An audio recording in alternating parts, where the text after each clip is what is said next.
Hello, welcome to the channel Wise Stories. Enjoy watching. Luz stomped her foot, roared, and clenched her fists in frustration. "You're impossible to talk to. Every word I say, you take it the wrong way. Can you at least listen to me once and understand what I'm trying to impress upon you?" Augustin glared at his wife with anger. His fists were clenched too, ready to pounce. Only their 11-year-old daughter, Valeriana, prevented him from doing so, as she huddled near the closet in fear. "If you knew how to talk normally, I'd listen to you. But you start hurling insults right away. How long are you going to torment me?" Luz shouted at her husband. "I'm not tormenting you. It's you who are tormenting me. Can't we calmly talk and sort everything out once and for all?" Augustin shook his head and nodded towards Valeriana. "Why are you shouting like this? You scared your daughter, and it's you who calls me crazy? Wake up, or it will be too late." Luz took a deep breath, calmed herself, and looked at her daughter. Valeriana stood there, tears streaming down her face.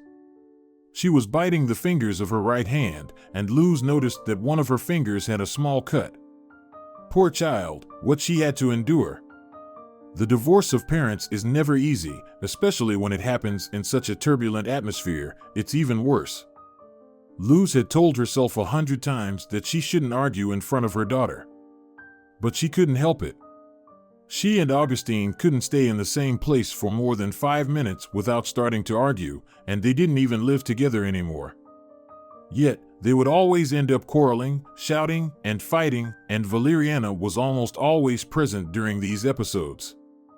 Luz looked at her husband again and said quietly, "Leave. Leave now. We'll talk later."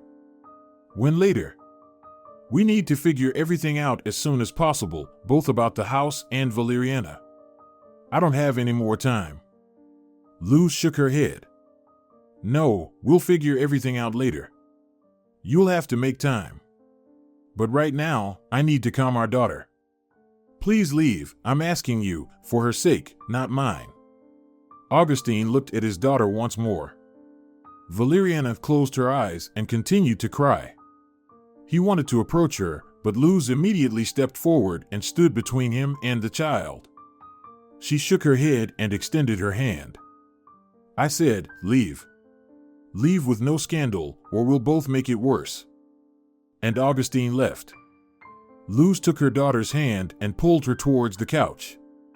They sat together, and Luz embraced Valeriana. After a few minutes, the girl stopped crying. She snuggled up to her mother but continued to bite her nails. "Aren't you sorry for your fingers?" Luz asked gently. Valeriana shook her head. "But they won't get better. You should be sorry for your fingers, but you're hurting them yourself.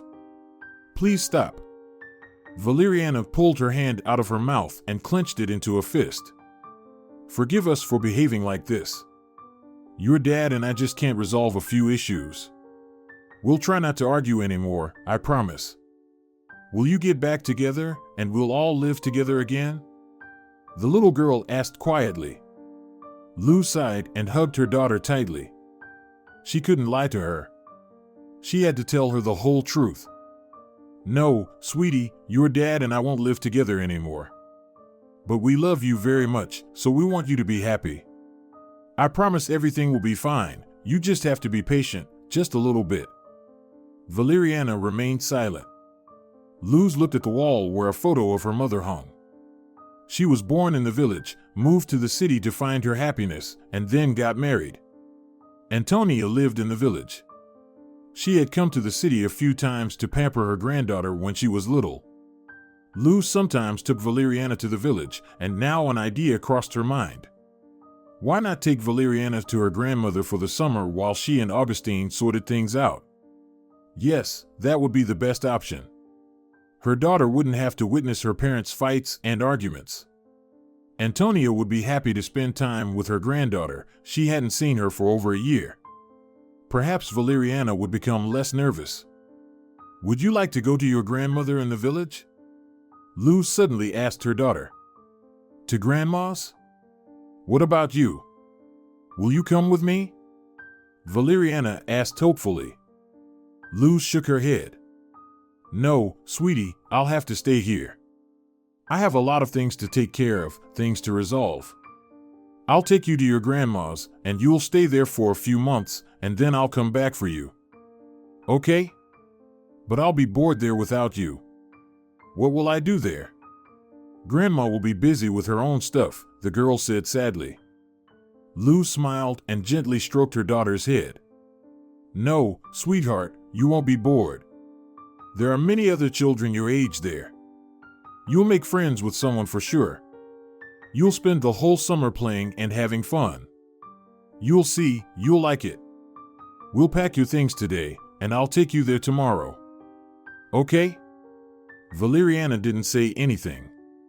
She was used to obeying her parents. If Mom said she had to go, it meant she would go to her grandma's in the village. She would be bored there, but she would endure it somehow. Maybe if she behaved well, Mom would come back sooner. Maybe during that time, her parents would make up. Valeriana didn't understand what had happened between her parents, but she could feel that it was something bad. Mom and Dad had often argued and shouted at each other, but they always made up. Maybe while Valeriana was away, a miracle would happen and they would reconcile. She was already imagining how they would come for her together, and she would be happy. The next day, Luz took her daughter to her mother's house. Antonia was delighted to see her granddaughter. Seeing her chewed-up fingers, the mother sternly looked at her adult daughter. Luz, what have you done to the child? She doesn't need to witness your relationship troubles.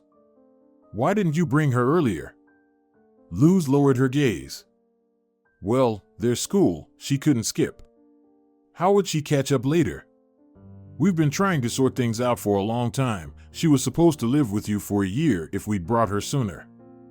Antonia waved her hand at her daughter. Come on in and have some food. You must be tired from the trip.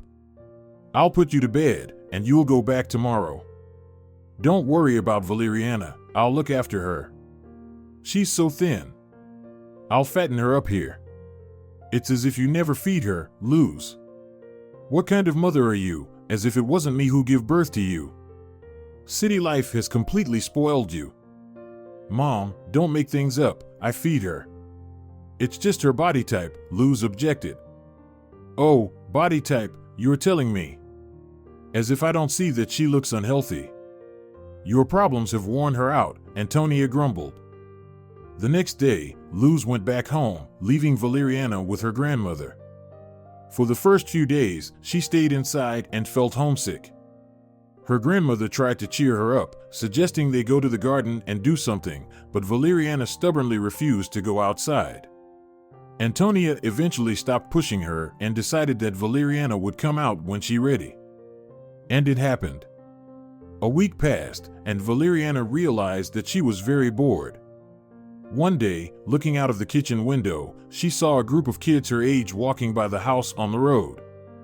They caught Valeriana's interest, but, of course, she couldn't just approach them. After a while, the girl went out to the yard to her grandmother. She approached her and asked, "What are you doing, Grandma?" Antonia looked attentively at her granddaughter. She decided not to emphasize that just a few days ago, Valeriana had shown no interest in what her grandmother did in the garden. You city folks don't understand rural matters at all. You probably don't even know what people can do in the village, right? I'm weeding, my dear. I planted some flowers here, and the weeds have grown so much that you can't even see the flowers. It's not good, they'll wither away and won't please the eye with their beauty. Valeriana half listened to her grandmother. She glanced sideways at the street where children of her age were having fun. Antonia noticed her granddaughter's gaze, smiled, but didn't say anything. For a while, Valeriana wandered around the garden, glancing at the street. Then, one of the girls spotted her and said something to the others. All the kids stared at Valeriana. The girl felt self-conscious and went back to her grandmother. Maybe you'd like some help with something? Antonia smiled affectionately. If you want, you can help. I won't refuse your assistance. See that small watering can over there? You can bring it to me. It's not heavy. I'm not afraid it will be too heavy for me, Valeriana confidently replied.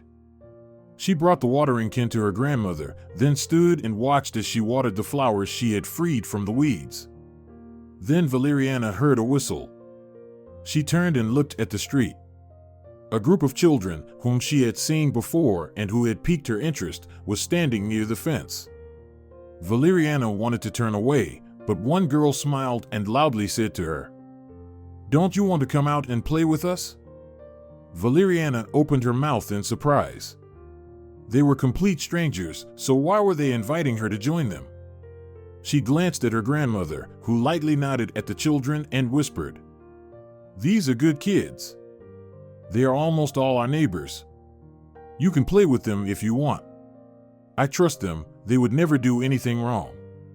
Go ahead, go out to them." Valeriana looked at the girl, and then another girl waved to her and shouted, "Come on. We need one more person for our game, and we need you." Valeriana approached the children, and they introduced themselves. "What's your name?"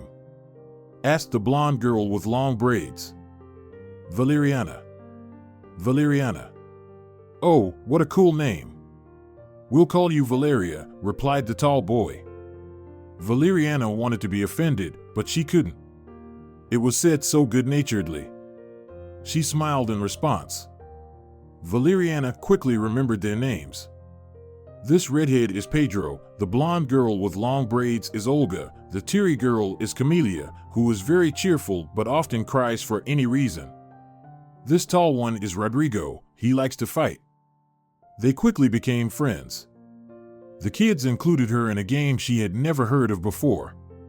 They explained the rules, and she quickly caught on. For the rest of the day, Valeriana played with the kids. She was having so much fun and felt so good that she didn't even think about her parents, didn't feel homesick, and didn't miss them. Time flew by unnoticed, and she only snapped out of it when her grandmother called her for dinner. Valeriana looked sadly at the kids. She didn't want this day to end. For some reason, she felt like they wouldn't be able to hang out anymore. But Olga confidently said, "All right, tomorrow morning, we'll be waiting for you by the yard. You'll come out with us again, right? Tomorrow, we were planning to go to the river. Will you come with us?" Valeriana smiled and looked back at her grandmother. "You can go with them to the river tomorrow. But for now, let's go inside, it's time for dinner. I promised your mother that I would feed you well, and you haven't eaten all day," Antonia said. Valeriana turned to the kids and said goodbye. "See you tomorrow, then." The girl had walked so much that she even asked her grandmother for seconds. Antonia watched her granddaughter with a smile. Thank God, she's perked up a bit, she was looking so pale and in low spirits before. Now she even has a bit of color on her cheeks, and her eyes are shining with happiness. That night, Valeriana slept so well, better than ever before, it seemed to her. She thought she would be thinking about her parents and their divorce, but she fell asleep as soon as her head touched the pillow. In the morning, she woke up early, had a quick breakfast, and her grandmother gave her some food and a water bottle. Valeriana packed everything into her small backpack. "Did your mom give you a swimsuit, at least?"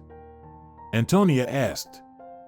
"Yes, I took it with me just in case," the girl replied. "Well, that's great. Then put it on right away, maybe you'll go for a swim in the river. It's not deep there, and there are a lot of people, and the kids will be with you." "Wait, can you swim?" "I can swim, I used to go to the pool," Valeriana said. "Well, thank God for that. Run along, the kids are already waiting for you behind the fence." Valeriana kissed her grandmother and ran out onto the street. Approaching the other children, she felt a little embarrassed. Two more unfamiliar kids were with them. "Hi, meet Tobias and his sister Marta, they're coming with us," Olga said. "Hi," Valeriana replied quietly, looking at the beautiful mole on the boy's cheek. "Hi," Tobias replied, staring at her with his dark eyes. "You can call her Valeria, that's what we all call her," Rodrigo said. "Valeria, what a beautiful name. I won't call her that. I like Valeriana better, Tobias replied, looking directly into the girl's eyes. His gaze made Valeriana feel embarrassed. She suddenly felt a warm sensation inside. No, she wasn't upset with the kids for calling her Valeria, but this boy pronounced her name so beautifully that she wanted him to say it more often. The kids headed to the river. It so happened that Tobias walked alongside Valeriana. He talked nonstop, and Valeriana found it very easy to talk to him. Tobias was almost her age, Valeriana was 11, and Tobias was 12. But he spoke like an adult. He had never been to the city, so he asked Valeriana about her city life. He was interested in how teaching in a city school differed from teaching in a village school. After their conversation, Tobias realized that it wasn't that different. They walked and talked all the way to the river, and by the time they arrived, Valeriana considered him her best friend. It was the best summer of Valeriana's life. Every day, she and her friends gathered, played, had fun. Tobias had a guitar, and he played it very well. Often in the evenings, they would gather and sing songs. Tobias tried to teach Valeriana how to play the guitar, but she couldn't quite get the hang of it. Valeriana had found the truest friends. They got along very well, as if they were family to each other. In mid-August, Luz came to pick up her daughter. She came for a few days to visit her mother. When Valeriana told her friends that she would be leaving in a couple of days, they were all very upset. Why can't she wait at least the end of the summer? We still had 10 more days. I haven't even shown you our calf yet, Olga said with a disappointed tone. Valeriana didn't say anything. She looked at Tobias, and he looked at her. There was such regret in his eyes that it made Valeriana want to cry. She didn't want to part with her friends, especially with Tobias. There was some connection between them that Valeriana didn't know how to describe. She wished she didn't have to leave here ever. She thought she could live with her grandmother, go to the village school like the other kids, and it would be wonderful. But Valeriana knew that she shouldn't even mention it to her mother. She would never agree. Her mom had left her here to divorce Valeriana's father, and now they had settled their affairs, and her mom had come to take her back to the city. But Valeriana planned to come back here next summer. She wanted to ask her mom to let her come for the winter holidays too. Her friends had told her how much fun it was in the village for New Year's. They had celebrations here, and it was so much fun. Valeriana really wanted to come here in the winter. I promise you that I'll come next year, Valeriana told her friends. And for New Year's, you promise to come for the winter holidays too, Olga replied. Yes, I'll definitely come for New Year's, and we'll see each other again. You'll teach me how to ice skate, Valeriana said. 2 days later, Luz packed her daughter's things. They were planning to leave early in the morning. Valeriana hoped she would have time to say goodbye to her friends, but her mother decided that they needed to get up very early to catch the first train. Valeriana cried and pleaded for them to stay a little longer, but her mother decided otherwise. When Luz and Valeriana left the house with their suitcases, the girl saw a lonely figure near the fence. It was Tobias. While Luz said her goodbyes to Valeriana's grandmother, the girl ran up to the boy. "You're leaving already?" Tobias asked. "Yes, I'm leaving. Will you say hi to everyone else for me? Tell them we left early. I asked my mom if we could stay just a little longer, but she said we couldn't delay any further. Give them my warm regards." "All right, I'll pass the message," Tobias sadly replied. They looked at each other for a while, and then Tobias reached out his hand through the fence. "Well, goodbye," he said. Valeriana shook his warm hand tightly and replied, "Goodbye."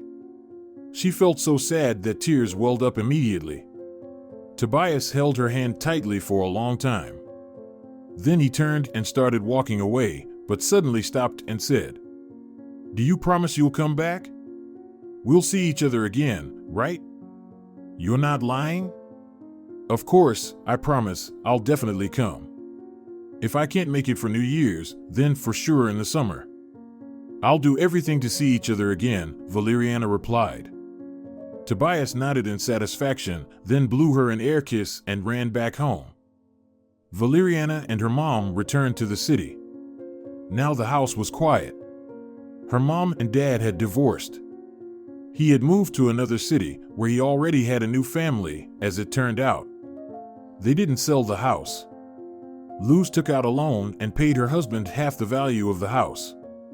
Valeriana never saw her father again. After learning that he had another family and another child, she had no desire to see him either.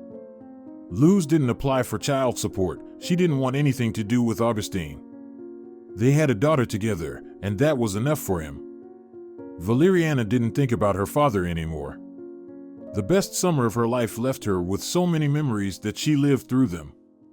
She tried to excel in her studies to not disappoint her mom and hoped that her mom would allow her to go to her grandmother's for New Year's and spend the holidays there. However, at the end of autumn, when Valeriana brought up the topic, her mother screamed, "What a nonsense! Go to the village for New Year's, to that backwater place. I'm not doing that. You have no idea what it will be like there. I've lived there all my life, I know. Everything will be buried in snowdrifts. What will you do in the village? Stay home with your grandmother? You'll have so much fun." "I won't just stay home with Grandma, I have friends there, Mom." "We'll go out, have fun," Valeriana replied. "Going out? No, you'll be drowned in a snowdrift there, and they won't find you until spring." "No, it's out of the question, we're not going to any village for New Year's. Besides, I have work, there's a loan hanging over me, you know that. I'll take extra shifts during the holidays, I won't have time to take you there." "Mom, but I promised my friends I would come." "Then you shouldn't have promised if you didn't ask me about it first. Look at how smart you are." "That's it, end of discussion. We won't talk about it anymore." Valeriana was terribly disappointed, but there was nothing she could do. Those were the ugliest and saddest New Year's holidays she had ever had. She had so much hope to see her friends, but it didn't work out, and not even the New Year's present under the tree from her mother cheered her up. Valeriana hoped that her mom would at least take her to her grandmother's for the summer. She really hoped for it, but fate had other plans. Her grandmother passed away. Luz didn't even know how to tell her daughter. She understood that this would be a great sorrow in Valeriana's life. When the girl learned about her grandmother's death, she was in shock. She had never cried so bitterly in her entire life. Her grandmother's death meant that Valeriana would never go to the village again because her mother wouldn't stay there with her for 3 months, and there was no one else to go to. Valeriana begged her mother to take her to the funeral, but Luz categorically refused to do so. "There's no reason for you to be at the funeral. It's not entertainment, it's grief. I don't have time to deal with you there." "Mommy, I want to go. I want to say goodbye to Grandma, and I need to see my friends. I have to tell them that I just couldn't make it for New Year's. They'll think I forgot about them." Luz became angry with her daughter. "Grandma has passed away, and all you can think about is your friends. I didn't expect such indifference from you. You're not going anywhere with me, and that's final." Luz left to arrange the funeral. She asked the neighbor to look after Valeriana while she wasn't at home. Valeriana cried and had trouble sleeping at night. She even had a fever due to her worries and couldn't go to school. Of course, she was thinking about her friends, but she also felt very sorry for her grandmother. In the 3 months she had spent with her, she had grown so attached. Her grandmother had become a real family member to her, even though she had rarely seen her before. But Valeriana was also troubled by something else. She realized that she wouldn't be going to the village anymore because there was no one to stay with her for those 3 summer months. Some time passed, and it was the end of May. Valeriana started thinking more and more about the upcoming summer break. Last year, she had yearned for this summer. She imagined herself going to her grandmother's for 3 months, meeting her friends again, seeing Tobias, Pedro, Olga, Camelia, Rodrigo. She thought about all the adventures they could have together. She needed to persuade her mom to visit the village for even a short time and stay at her grandmother's house. Her mom had a 2-week vacation in June. Valeriana hoped she could convince her mother to go together. The day before her vacation, she asked, "Mom, why don't we go to the village?" Luz frowned at her daughter. "What village are you talking about?" "Well, to the village. We could stay at Grandma's house, get some fresh air. I'll show you where the river is. We can swim there, the water is very clean and cool. We can sunbathe on the banks. It'll be a lot of fun, Mom, and you can take a break from work." "Oh no, what village, Valeria? I've been looking forward to this vacation. No way we're going to any village. I have other plans. We're going to the sea for a week, and then you'll stay with Aunt Laura while I go to Cyprus with friends for 5 days. I've been invited, and there's a spot reserved just for me in the car." No village. I have different plans. But I don't want to go to the sea, Mom, I want to go to the village. Valeriana objected. "Valeria, don't anger me, we're not going to any village. I know what you're trying to do. You want to see your imaginary friends? Valeriana, it's time for you to grow up. You made friends with those kids last summer, but that doesn't mean you're real friends. They've long forgotten about you, but you can't seem to get them out of your head. Stop talking about that village, I'm not going there, and I'm certainly not going to live there." All of Valeriana's hopes shattered like a bubble. She had believed so strongly that she could convince her mom to spend even just a week in the village. Valeriana couldn't eat properly or sleep, her dreams were constantly filled with thoughts of her friends. When Tobias appeared in her dreams, she would wake up in tears. She missed them so much, she felt incredibly lonely. It was the most melancholic summer of her life.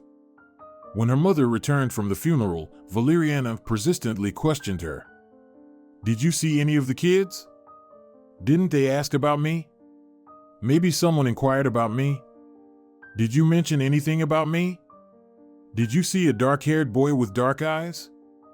You should have seen him, Mom. Please remember, did anyone ask about me? Valeria, leave me alone. Nobody asked about you, nobody cared about that. I was busy with arrangements and burying your grandma, and you're asking me about your friends. That's enough, forget about them and stop bothering me about it. I don't want to talk about this anymore." Her mother responded wearily. Valeriana realized that she wouldn't achieve anything by pressing further.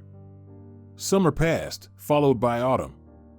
Valeriana learned that her mother had sold her grandmother's house. The girl reacted vehemently. "How could you do this? Why did you sell the house? Now we'll never go to the village." She shouted at her mother. "Valeriana, have you forgotten who I am? I'm your mother, not your friend. Don't you dare raise your voice at me, that's not how you should behave with me. I sold the house because it was necessary. With that money, I could pay off the loan I took to settle your useless father's debts. Do you think it was easy for me to pay him off? I had to save every extra penny. Now we have no more debts. I sold it, and that's it. Forget about living in the village. I never intended to live there, nor did I ever plan to visit there for leisure. I had enough of growing up there. I didn't need that house, your grandma is no longer here, and no one would live there. It would have fallen apart with each passing year. And in its dilapidated condition, nobody would have bought it. You should have asked me. Maybe I would have grown up and moved there to live." Valeriana yelled. "What nonsense is in your little head? You're living and studying in the city not for the sole purpose of moving to the village later. I want you to get into university, find a good job. What's there in the village for you? What will you do there? Your friends don't need you anymore, they've long forgotten about you." "That's not true, they haven't forgotten about me. Nobody has forgotten about me." Valeriana whispered and started crying. Luz felt a pang of sympathy for her daughter. She realized she had been too harsh on her. She said gently, "Valeriana, don't be upset.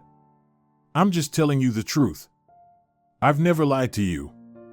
You had a great summer with your cheerful friends.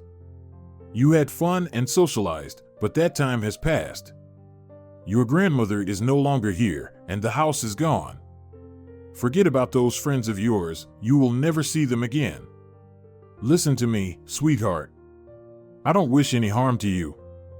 Valeriana didn't bring up the topic of the village, her friends, or her grandmother with her mother anymore.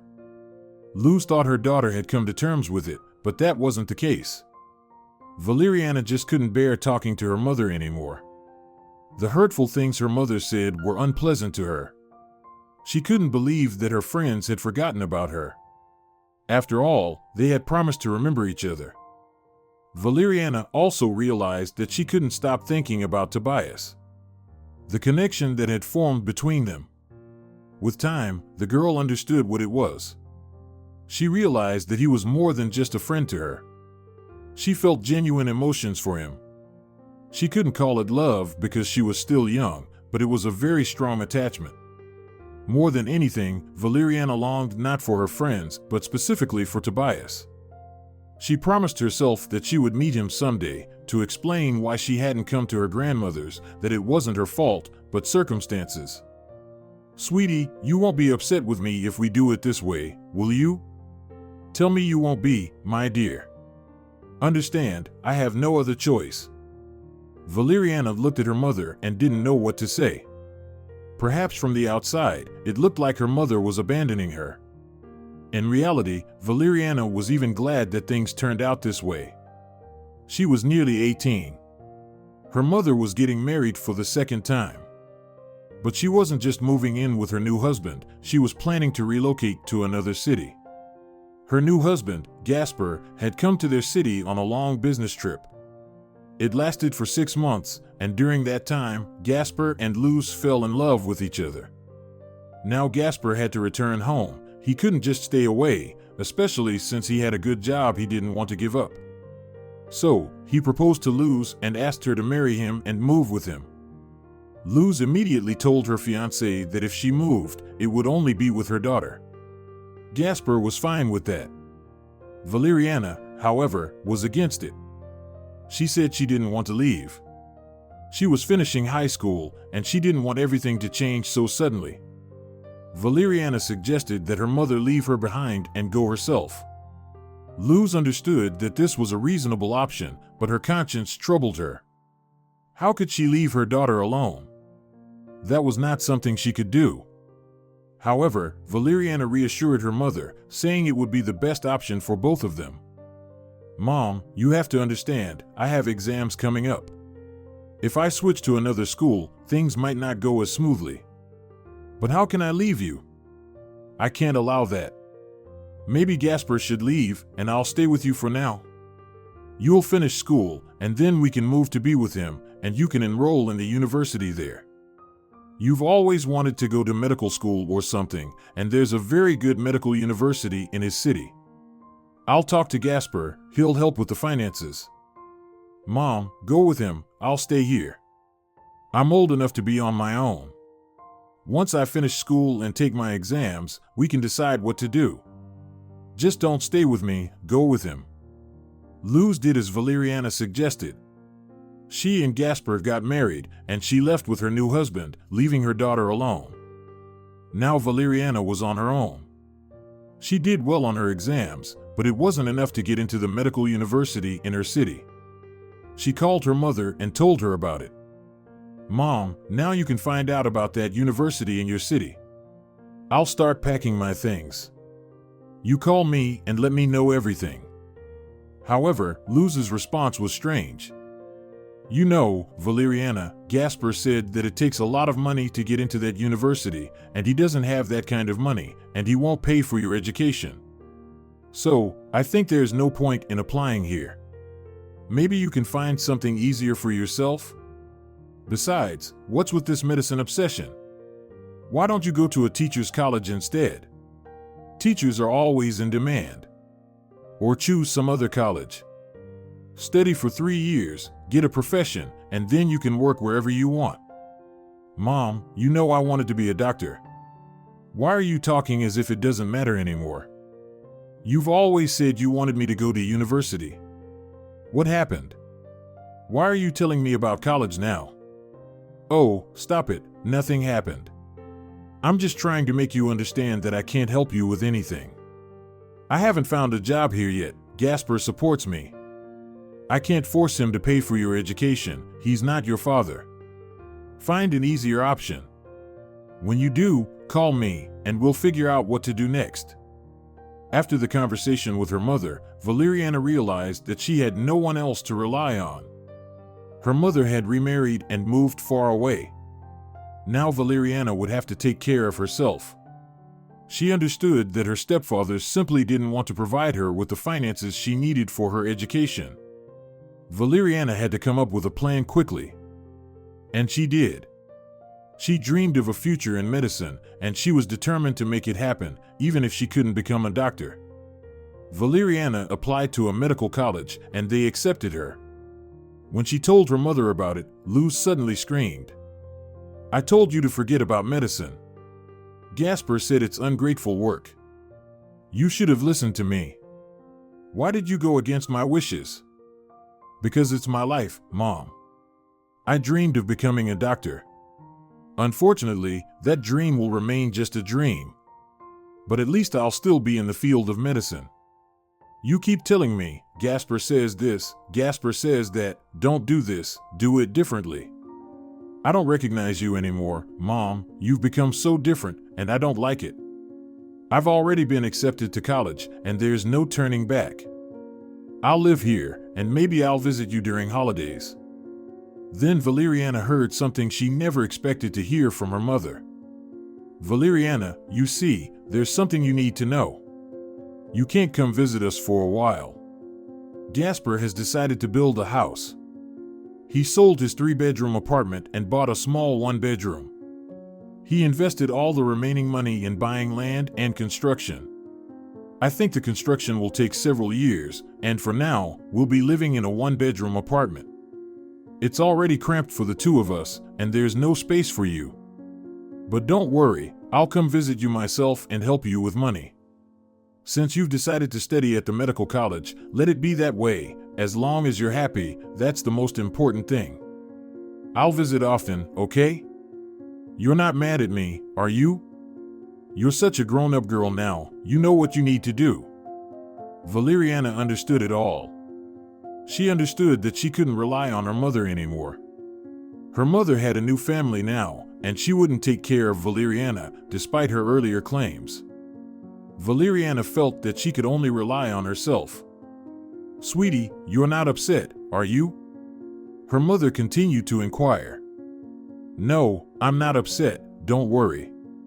Everything will be fine for me," Valeriana replied. Valeriana became a student at the medical college. At first, it was challenging because she had no support. Her mother had promised to help with money, but that never happened. Valeriana didn't expect anything else. She had to work as a hospital orderly to make ends meet. Her salary and the college stipend were enough to get by. Her mother visited very rarely. When she did, she gave Valeriana a bit of money, but didn't offer any other help. Valeriana didn't visit her mother and her new husband, and her mother never invited her. Her mother had a new life in a different city, and Valeriana didn't fit into it.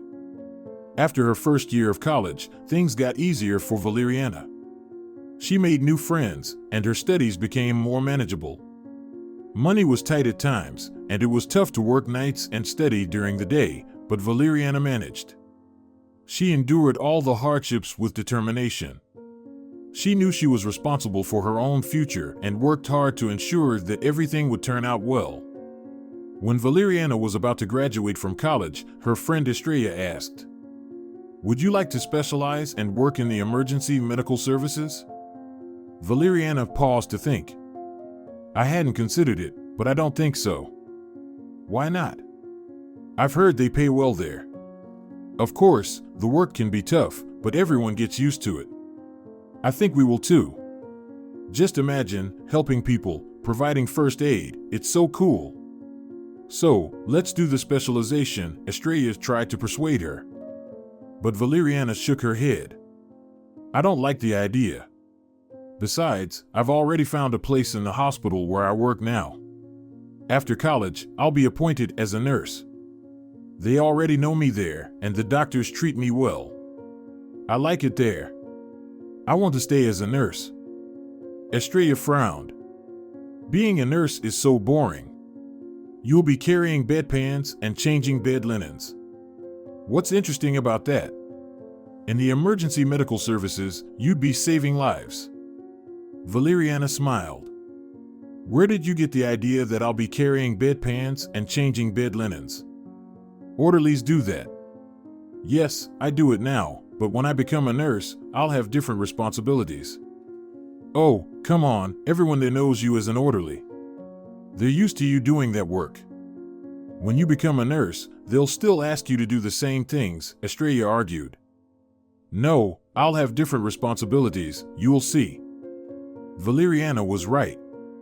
After graduating from college, she was appointed as a nurse in the trauma department. It wasn't the same department where she had worked as an orderly.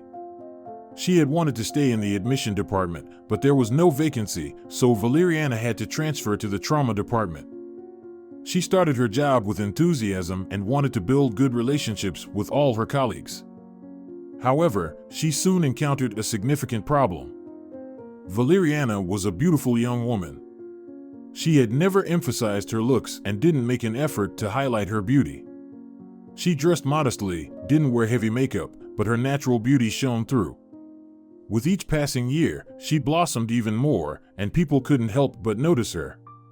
Christina, the head of the trauma department, treated Valeriana well. However, not everyone in the staff was as welcoming.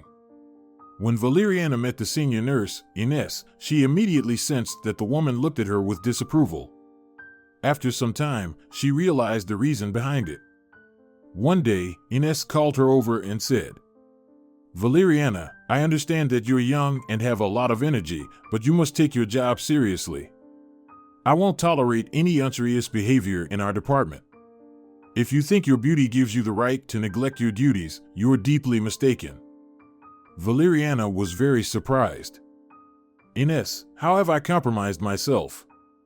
I don't understand what you mean." The senior nurse smirked. Valeriana was taken aback by Ines's accusations. "I see how you flirt with the patients. This is unacceptable. I've heard that some patients specifically request you, and they have a biased attitude towards other nurses, saying all sorts of nonsense just to have you give them injections or set up their IVs. They view other nurses as rude and uncaring because you put yourself above everyone else, smile too much, and are overly polite with patients. You should treat everyone equally. If you want to have a personal life, do it outside the hospital. I won't tolerate this here." "What personal life, Ines? What are you talking about? There's nothing like that. I treat everyone the same. All patients are important to me. I don't favor anyone. There's no such thing as me giving more attention to some and less to others. I'm diligently fulfilling my duties. Has someone complained about me?" "No, patients haven't complained about you, but the other nurses are dissatisfied with you. They say you deliberately act this way so that everyone loves only you. I'm telling you, reconsider your approach to work. Giving too much attention to patients can be a problem too. Being overly caring will lead to burnout. And burnout is unacceptable in our line of work. It affects the whole department," Ines said firmly. Valeriana began. But her superior cut her off. "That's enough. The conversation is over. I've said what I wanted to. Now go back to work." Valeriana couldn't prove that she simply loved her job too much. She understood what Ines was talking about. Other nurses acted as if they despised the patients in their care. Any other nurse would inevitably complain about someone. Valeriana never criticized anyone. For her, patients were simply sick and unhappy people, and she treated them all equally. Whether it was a young man on a stretcher, an elderly lady with a fractured hip, an overweight woman with an ankle fracture, a homeless man with burns or frostbite, they were all the same to Valeriana.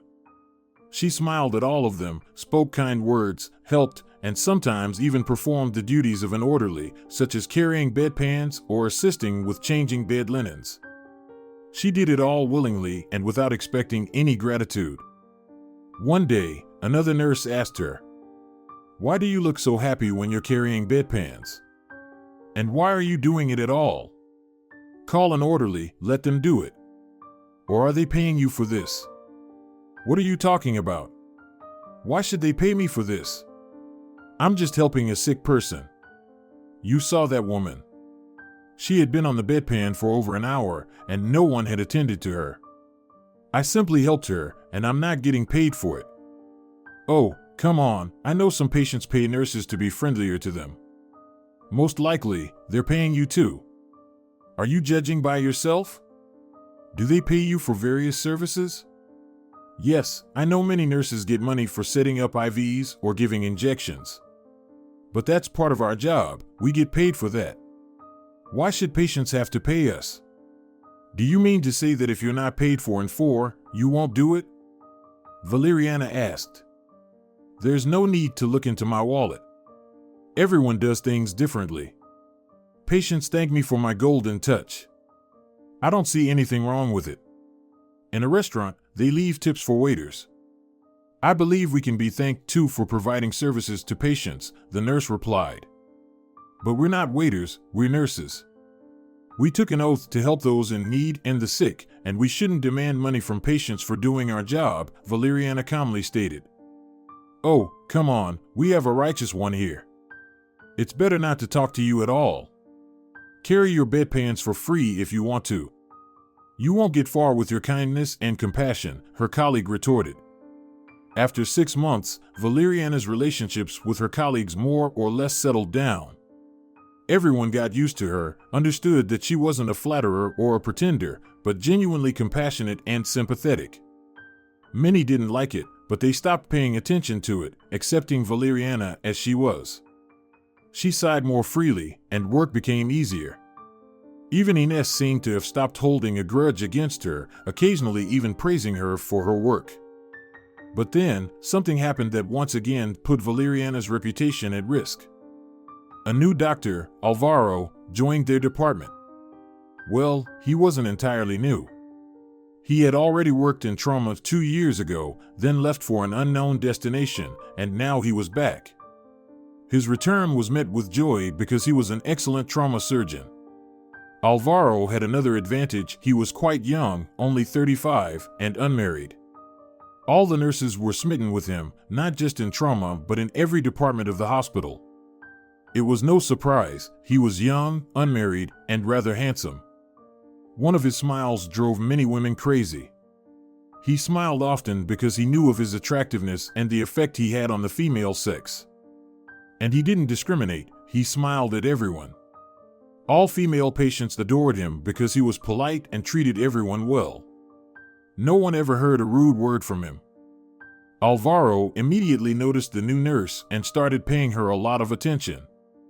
Valeriana felt a kindred spirit. Alvaro was good with patients, too, and that brought them closer. Of course, she had no intention of having a serious relationship with colleagues, especially not with a new doctor, but she enjoyed talking to him, which irritated everyone, especially Ines. The head nurse had her sights set on Alvaro. Ines noticed right away that Alvaro was eyeing Valeriana, and she didn't like it at all. She grew to dislike Valeriana even more. One day, the girl came to work in a good mood and ended up in the same shift as Alvaro. When the doctor saw her, he smiled and said, "Are we going to save lives today, Valeriana?" "Saving lives is your job, Alvaro." "Mine is just to help," Valeriana replied with a smile. Alvaro looked at her intently and said, "Come to my office during the lunch break. I want to discuss a patient with you, have some coffee, and talk." At that moment, Ines was passing by. She overheard the doctor inviting Valeriana to his office.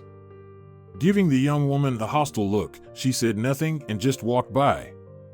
Valeriana responded to the doctor, "I'm sorry, Alvaro, but I'm busy during my lunch break. I promised to help a patient figure out her phone. She's trying to call her daughter abroad."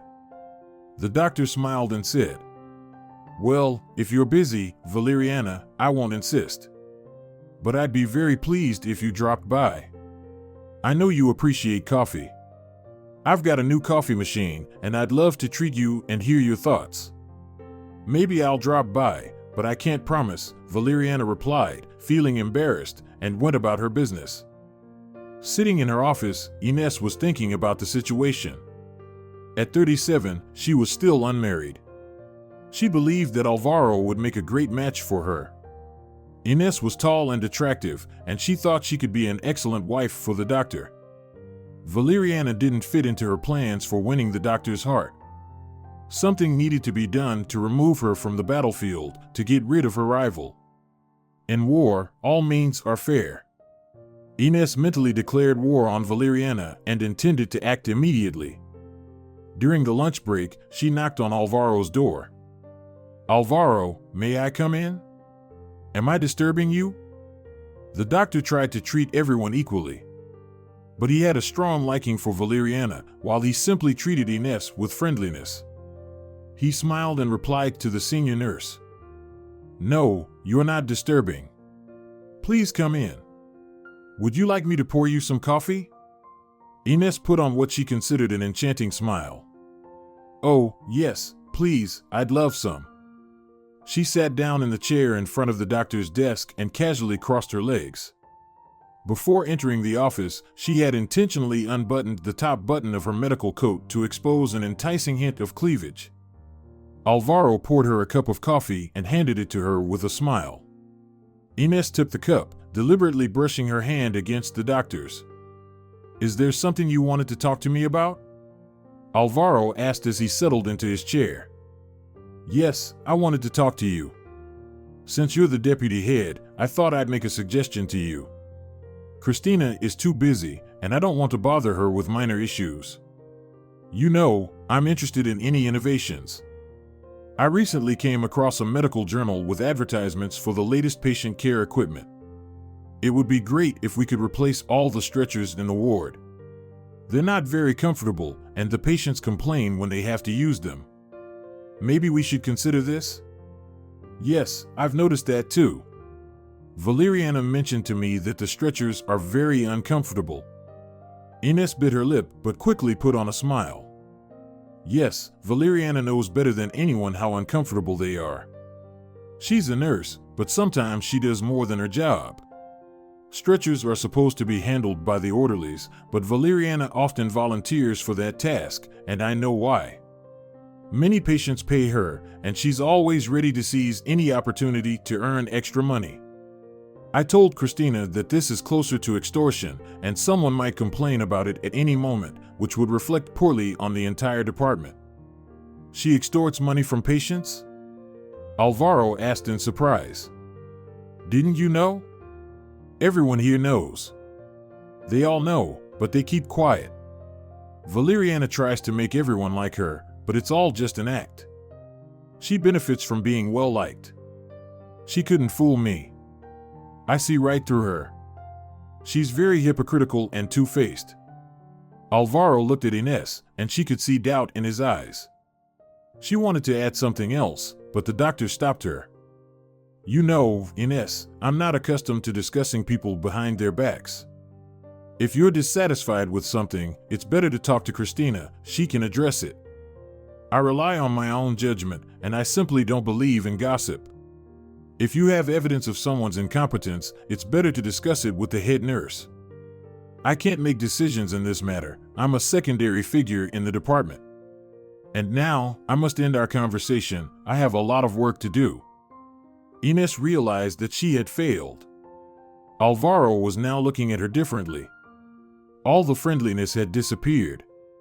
He gave her a cold nod, indicating she could leave. Well, it was understandable. She had crossed the line by targeting Valeriana, whom he seemed to have feelings for. Ines walked out and headed back to her office. She understood that she needed to take more radical action to get rid of the intrusive rival who had thwarted her plans. She had already thought of how to do it. She just needed to choose the right time to put her plan into action. But she had to be careful not to get caught.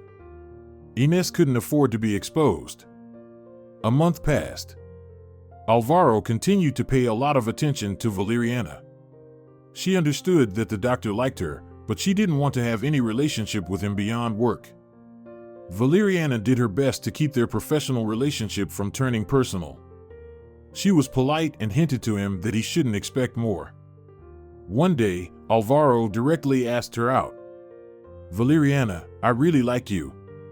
I'd like to meet with you outside of work. I want to invite you to the movies.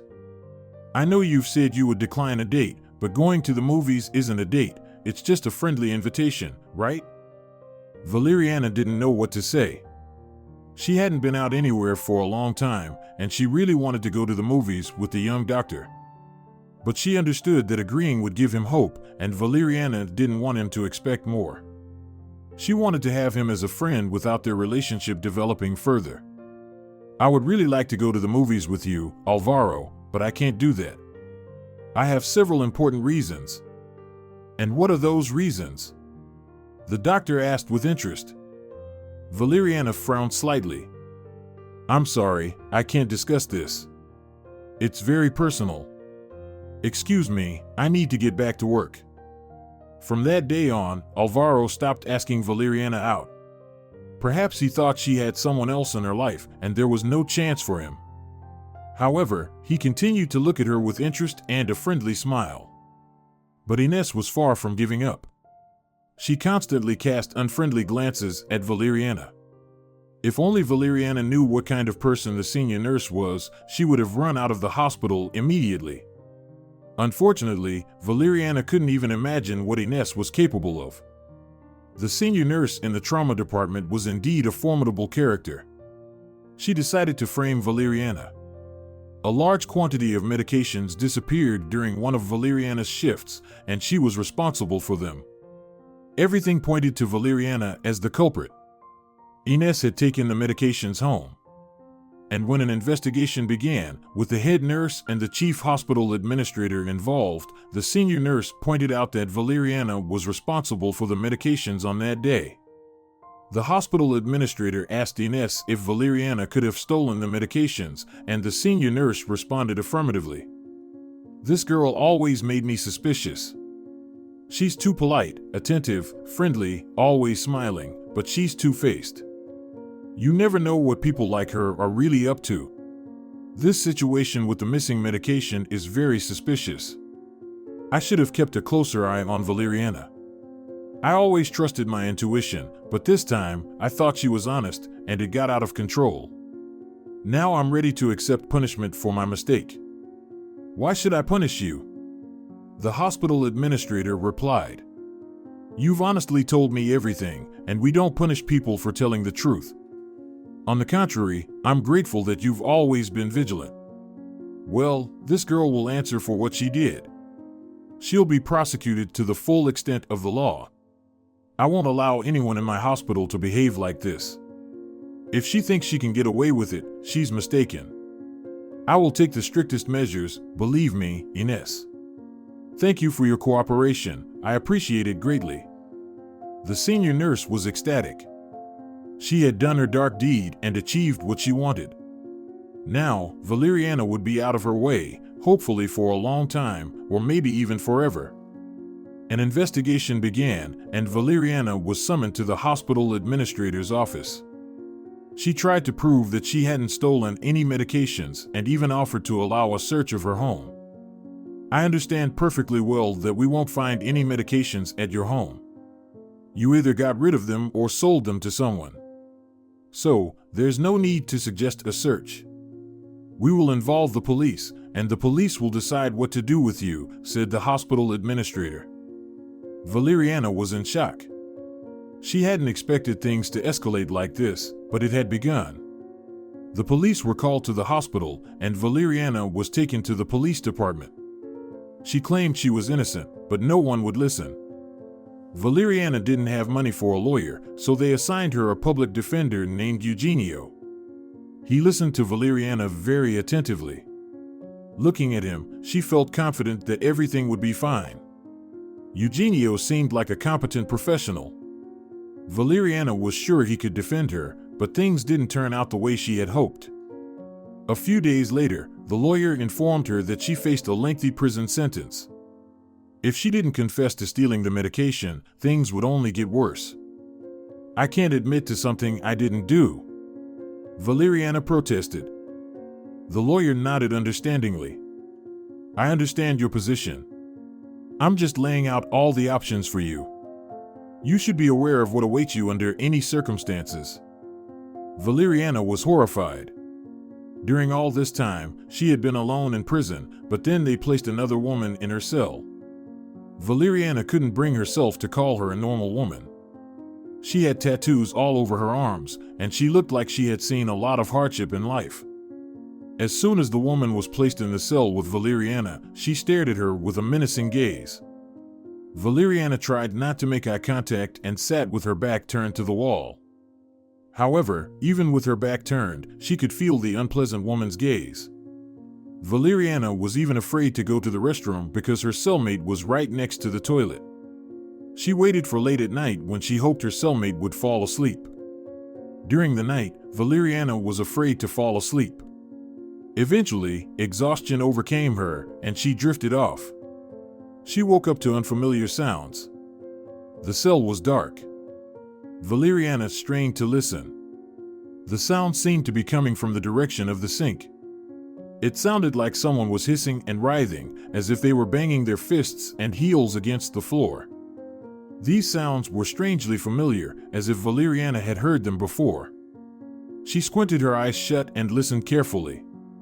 It struck her, it sounded like someone lying on the floor and thrashing, banging their fists and heels against the ground. Valeriana jumped up and whispered, "Hey, are you okay?" No one responded. So, Valeriana, by touch, cautiously made her way to where the sounds were coming from. After a couple of seconds, she stumbled, bent down, and reached out with her hands, immediately coming into contact with her cellmate. The woman's body was taut, like a bowstring. She was trembling all over, and foam was coming out of her mouth. Valeriana was sure it was an epileptic seizure. "Oh, my God," Valeriana whispered. What could she do in complete darkness? The woman's mouth was tightly clenched. Valeriana tried to turn her onto her side, but the woman was so strong that Valeriana couldn't manage it. She seemed glued to the floor. Talking to her was useless, she wouldn't hear or understand. The seizure was severe, and Valeriana realized that immediately. She attempted to help the woman, but suddenly, she froze and went limp. Valeriana checked her pulse, there was none, and she wasn't breathing. The woman had gone into cardiac arrest. "Hey, help! Please, somebody come over here! Help! She's dying!" Valeriana shouted with all her strength while doing her best to administer first aid. She laid the woman flat on the floor, removed her shirt, rolled it into a ball, and placed it under her head.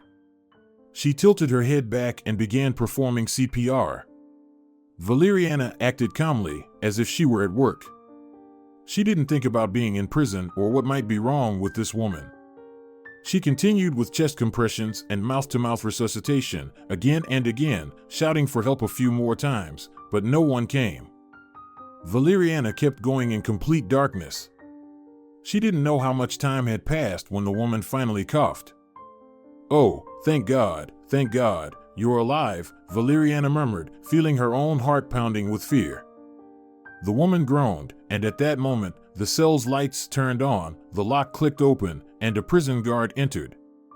"What's all this noise? Couldn't share the toilet?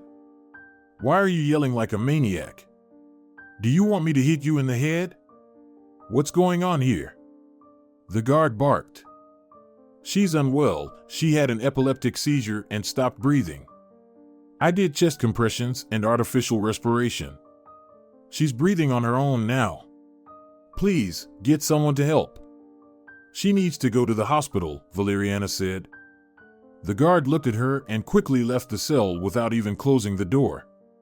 Valeriana remained sitting on the floor, holding the woman's hand. The woman stared at her with a frightened look. "It's okay. You're alive. Everything's fine. You'll get help soon, don't worry." Valeriana tightly squeezed her hand. A few minutes later, help arrived, and they even brought a stretcher. They quickly placed the woman on it, and Valeriana never saw her again. She asked the guard if everything was okay with the woman, but the guard just grunted in response. However, Valeriana noticed that the guard looked at her differently now, without the same hostility as before. She no longer insulted or shouted at her. Valeriana couldn't have imagined that saving this woman's life would reach someone higher up, but it was an unusual situation. Nothing like this had ever happened in the prison before. The news that there was an exceptional woman in the cell who had saved another woman's life in complete darkness by performing CPR and artificial respiration had reached the prison warden. The chief of security had told him all the details, as she was in close relations with him. A few days later, the prison guard entered Valeriana's cell and said, "Get ready, the warden wants to see you." "The warden? What warden?" Valeriana asked in surprise. "Oh, come on, what other warden could there be?" "The prison warden, of course." "Get ready quickly, he doesn't like to wait. And remember, don't tell him anything unnecessary. If you blabber about how poorly they treat you here, you'll be in for it, and it won't be pretty." "Got it, nurse?" "I understand," Valeriana replied dryly. She was escorted to the warden's office. When she entered, her heart pounded wildly. She felt an inexplicable excitement. The warden spoke to her, saying, "Well, hello, heroine. Nothing like this has ever happened in our facility before, and I've never summoned inmates before. But I believe that saving a person's life, even if she's just an ordinary criminal, deserves a thank you." When Valeriana heard his voice, her breath caught for a moment. She froze, gazing at the warden. Then her eyes settled on a mole on his cheek. Valeriana couldn't say anything. She just stared at the warden. After a moment of silence, the security warden entered the office. "Tobias, I need to talk to you." "Are you busy right now?" "Yes, I'm busy, but I'll be done in a few minutes." "Just wait for a moment," the warden replied. The security warden exited the office and closed the door behind him. Valeriana stared at the man sitting in front of her, speechless. She opened her mouth but couldn't utter a word. Tobias furrowed his brow. "Why have you suddenly lost your voice? It's rather impolite. At least start by saying hello." "You were summoned for an important reason," he said. Valeriana felt her mouth go dry. She coughed once before saying, "Tobias, is that really you?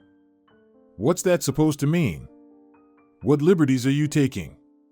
Do we know each other?" He paused abruptly, stood up quickly from his chair, and clutched the edge of his desk with his hands. He remained silent for several seconds before moving swiftly towards Valeriana, stopping just a step away from her, and whispered softly, Valeria, is it you?" Valeriana nodded, tears welling up in her eyes. "Valeriana, is it really you?"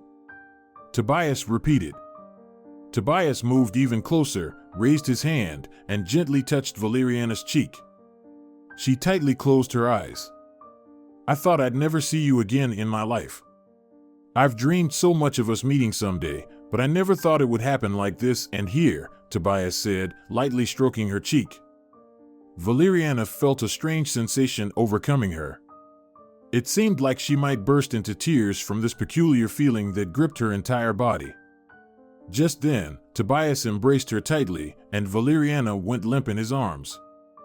"Valeriana, you're so beautiful. I'm thrilled to see you again." They stood there, wrapped in each other's arms, each lost in their thoughts. Valeriana reminisced about that one summer when she had been truly happy, when she had socialized with the village kids, when she had met Tobias, and when she had first felt something that still lingered in her heart. Tobias, on the other hand, thought about how for 14 years he hadn't forgotten Valeriana. He had dreamed of finding her, of seeing her again. But he had been convinced that she had long forgotten about him, that the one summer she had spent in the village had been erased from her memory. However, she remembered him. It wasn't he who recognized her, she recognized him. This meant that all those years, he had also remained in her memory. Finally, Tobias released their embrace. He took Valeriana's hand and led her to his desk. "Have a seat, you've turned pale.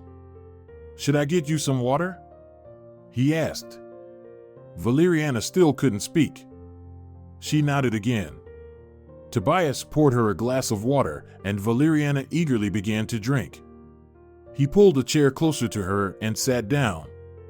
Taking the empty glass from her hand, he placed it on the table and then asked softly, "Why didn't you ever come back to the village? We all waited for you, everyone did, and I waited for you.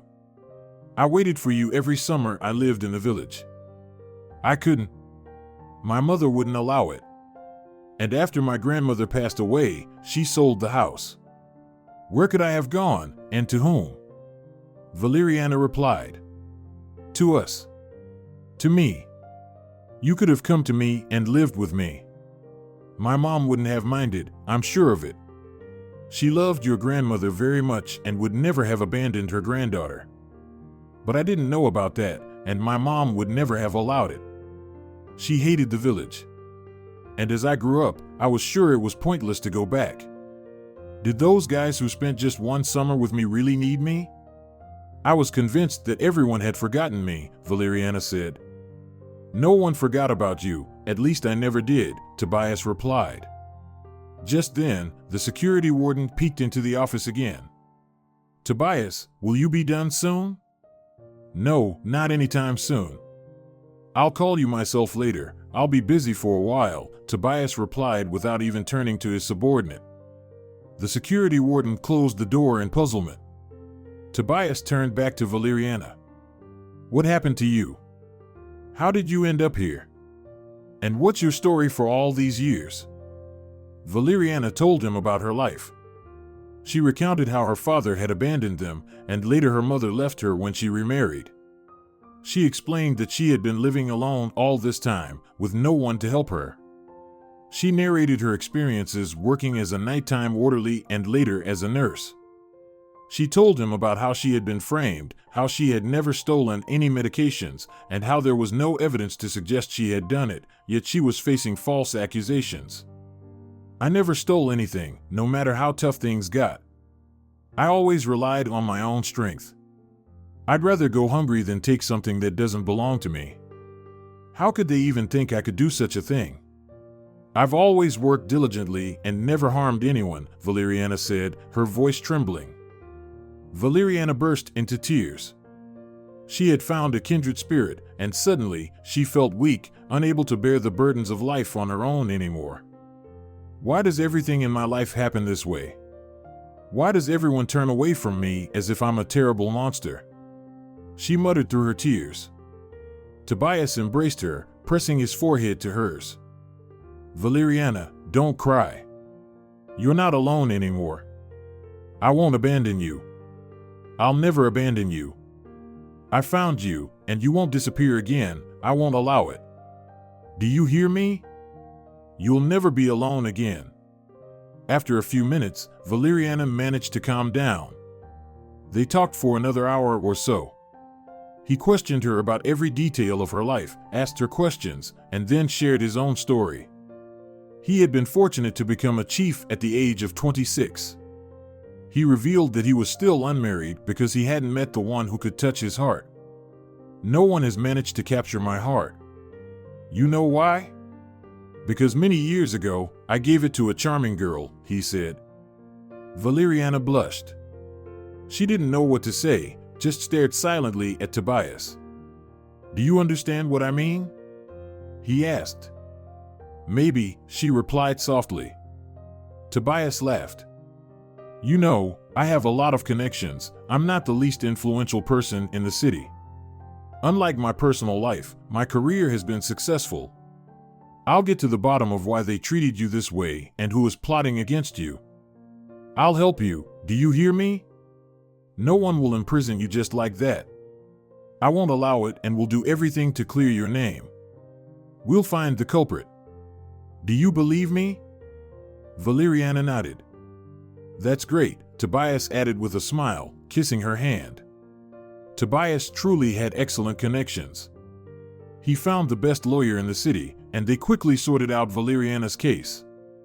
It turned out there were witnesses who could attest that Valeriana was not the one who had stolen the medications. One of the orderlies had seen Ines, another orderly, commit the theft, but she had been terrified of the head nurse.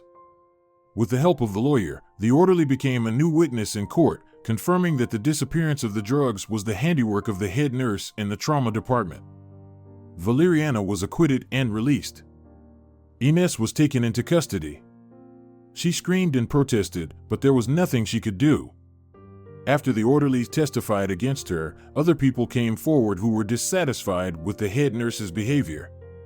Half of the department attested that Ines had envied Valeriana because she was kind and attentive, and Ines had always wanted to get rid of her.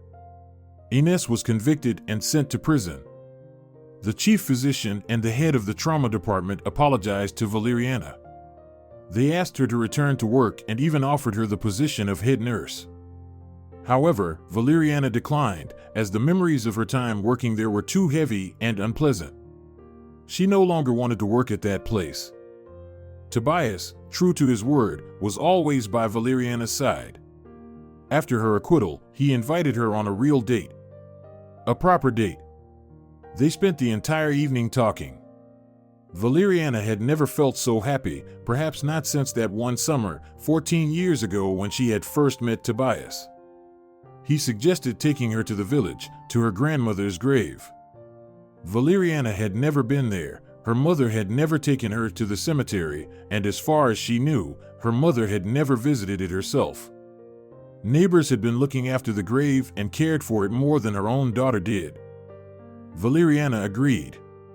As she sat by her grandmother's grave, she said to Tobias, "You know, right now, I feel like no one ever truly loved me except my grandmother.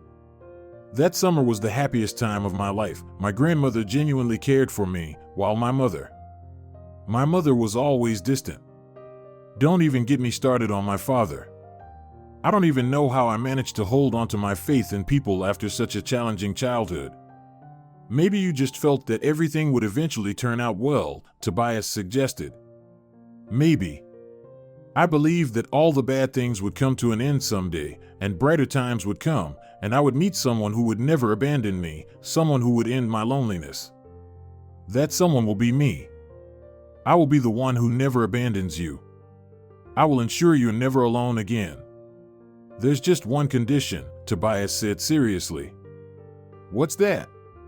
Valeriana looked at him, alarmed. Tobias smiled and took her hand.